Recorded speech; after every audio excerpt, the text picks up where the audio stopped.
Hi everyone, my name is Sharna Langley. I am a Reiki master and intuitive healer, and I'm here to share with you all the energy update for this past week, April 26th to May 2nd. So we kicked off the week and the weekend with a Mars-Pluto opposition.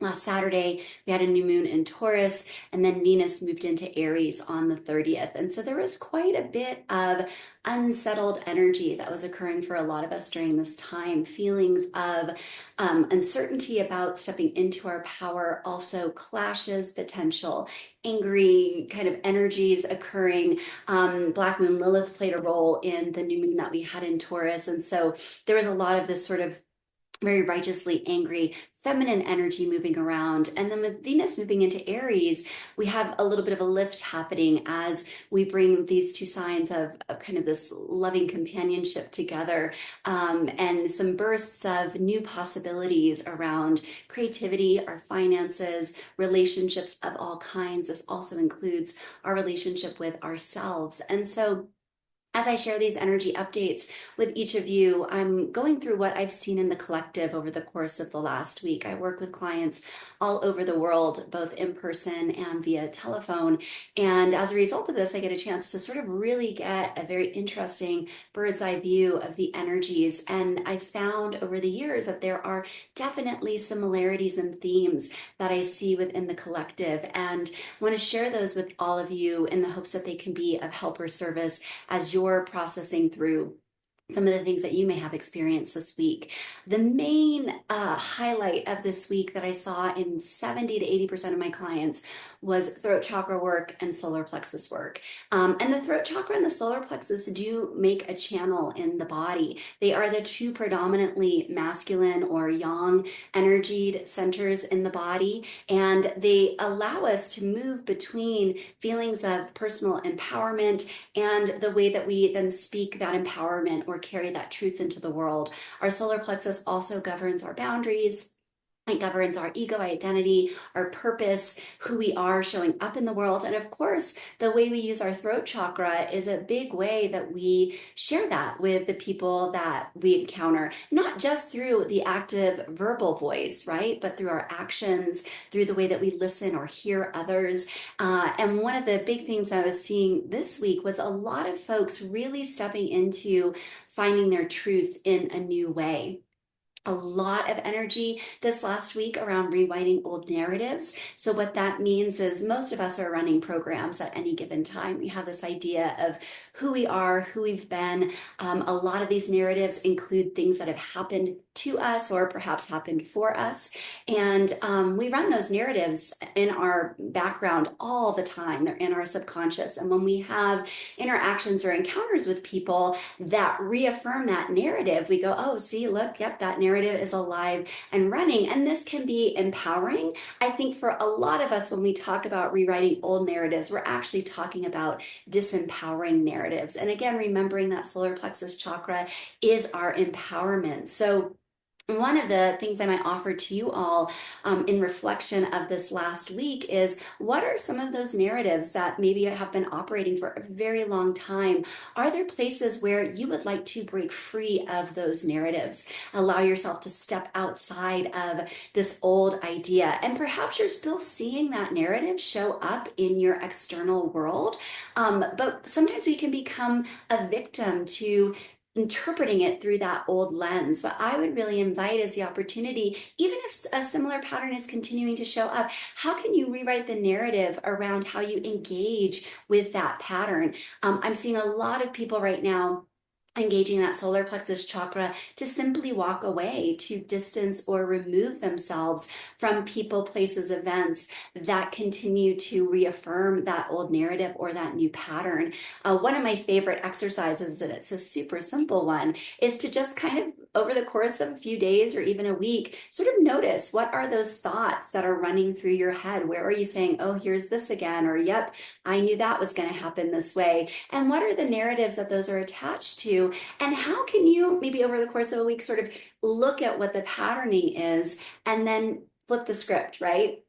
go, okay, what's a new narrative that I can write about this? And sometimes this does take us time. I mean, this is not always something that is particularly easeful for us to do, but I've been watching this happen throughout the collective this entire week of people saying, I don't want that old narrative anymore. So, an offering to consider how you might be able to shift that for you. I worked a lot this week, saw a lot of energy around empowerment wounds, and I've sort of been talking about that already. We feel those empowerment wounds in our belly. So, a lot of potential things around digestive issues. Upset in the stomach, even mid to low back kinds of area. And then also, how we feel disempowered. A lot of times when we're disempowered, we're actually hunching in and over onto ourselves, right? You'll notice it in posturing. A lot of times that can create some constriction in the belly area. One of the ways through this empowerment wound is not only to stand up for ourselves and to break old patterns, but to also take a look at our core values. I've seen a lot of realignment this week on core values. Core values change over the course of a lifetime. I like to look at mine once a year. Maybe you look at yours every several years. But if you haven't taken a look at your core values, these are 3 to 5 themes that I call it our North Star, right? Where we are sort of guiding our choices and our decision makings.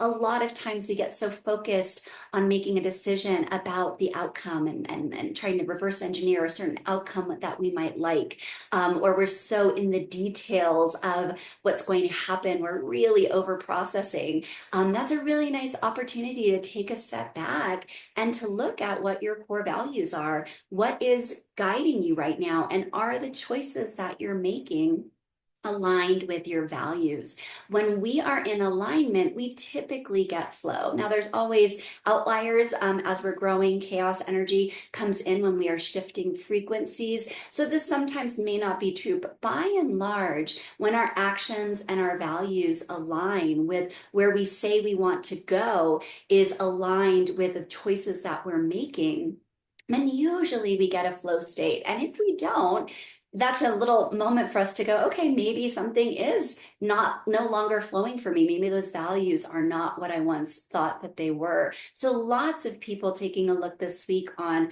where are my core values sitting. Along with that, we look a lot at authenticity.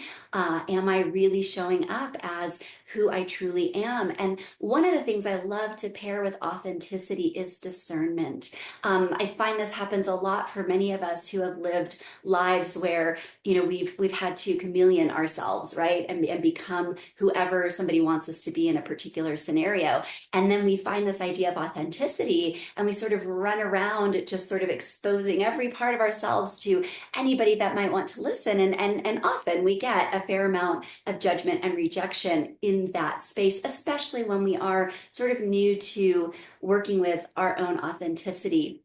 So authenticity pairs really nicely with discernment, which means we choose who we show our full authentic self to. It doesn't mean that we're hiding from people. We're always aligned within being who we are as we move through the world. But the depth and level of our authentic self, we let people in over time based on our interactions with them, their trustworthiness, how we feel being in their space. Solar plexus also governs our boundaries. So this is a boundary function. Boundaries do really well when they're flexible. They are meant to shift and change based on how our relationships shift and change. Most of us have what I call big boundaries. They are either people that are all the way out or all the way in, precisely because most of us did not learn boundaries when we were growing up. We're, I think, as a society, just starting to sort of figure out what boundaries are all about. For me, boundaries feel a lot like our spinal column feels, right? The spine is strong. It allows the whole body to stand up, but it's also flexible to the point that allows us to bend forward and to bend backwards. And so boundaries want to be firm and solid, but they also want to be flexible enough to allow for things to shift and change.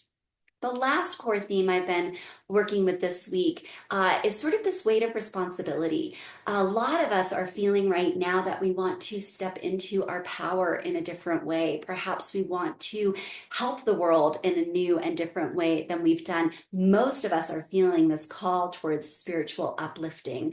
And along with that comes a certain weight of responsibility. This is where we go back to some of those old narratives around responsibility. Many of us have a lot of unpacking to do around responsibility that was put on us when we were kids that was not ours.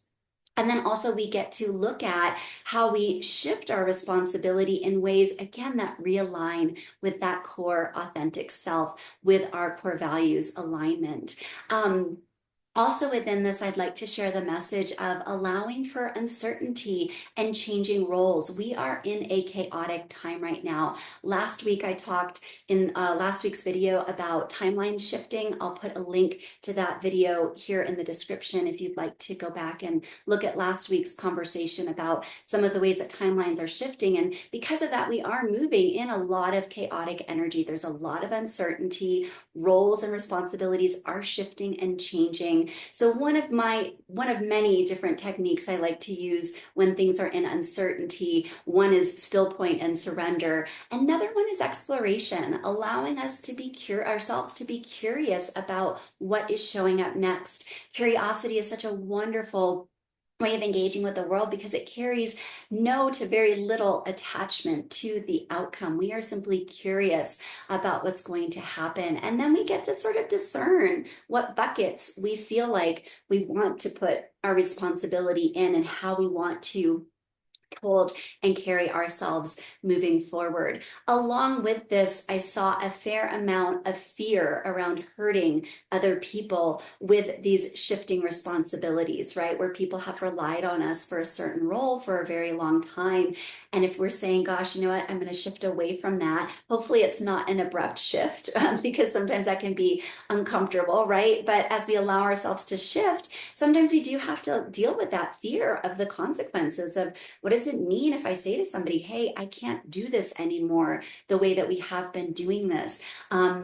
This is where that throat chakra work, right? That speaking our truth, allowing ourselves to feel empowered and authentic. Most people really respond to our authentic voice. If we are not trying to manipulate or change or, again, reverse engineer an outcome, if we are simply speaking the core of our truth, most people in our lives that love us and care about us will eventually get on board with that, even if they do, initially feel hurt or upset. So lots of root chakra work then here to allow us to ground and being okay with these shifting roles and changes.